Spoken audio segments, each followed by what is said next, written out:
It's Thursday, September 1st, and this is your coffee break news brief on the HAN network.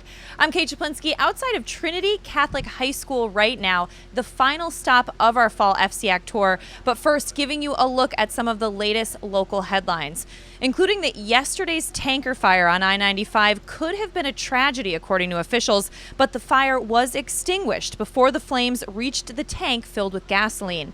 Dennis Smith of the Darien Fire Department and his department were the first on the scene of that tractor-trailer fire Wednesday afternoon near Darien's Exit 13, followed by the Norwalk Fire Department.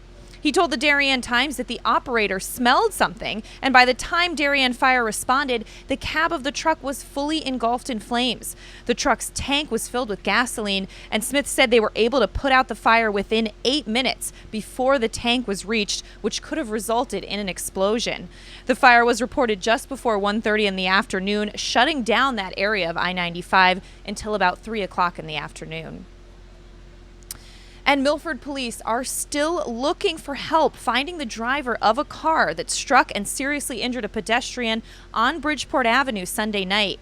Friends have started a GoFundMe page for the accident victim, 34-year-old Amanda Keene, who was leaving her job at the Bridge House restaurant when she was hit by the car.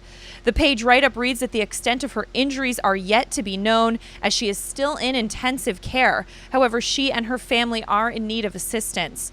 Police said that accident occurred Sunday about 10:45 at night in the area of Bridgeport Avenue and Woodland Avenue.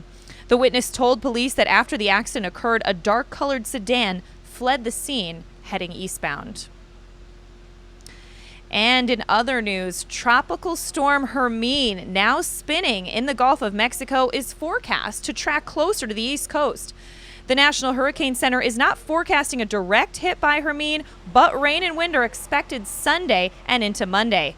Current forecast models expect Hermine to be off the Carolinas on Friday and Saturday, and in Connecticut, the storm's effects are expected Sunday afternoon into Monday. The heaviest rain is expected along Connecticut's shoreline.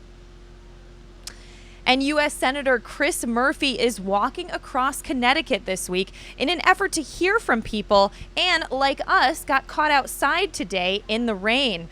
Murphy began his walk on Monday in Volantown and has walked almost 70 miles since then. He held a town hall meeting in East Haven Wednesday night, and Murphy was in Milford today when the downpour started, tweeting a photo while he was taking cover inside an abandoned firewood box on the side of the road in Milford.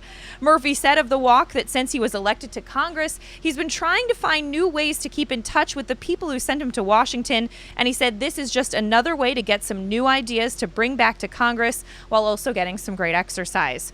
Murphy plans to finish his walk across the state in Greenwich on September 3rd with a goal to walk 20 miles each day. To keep up with Murphy's developments throughout his trip, you can follow his Twitter page at ChrisMurphyCT.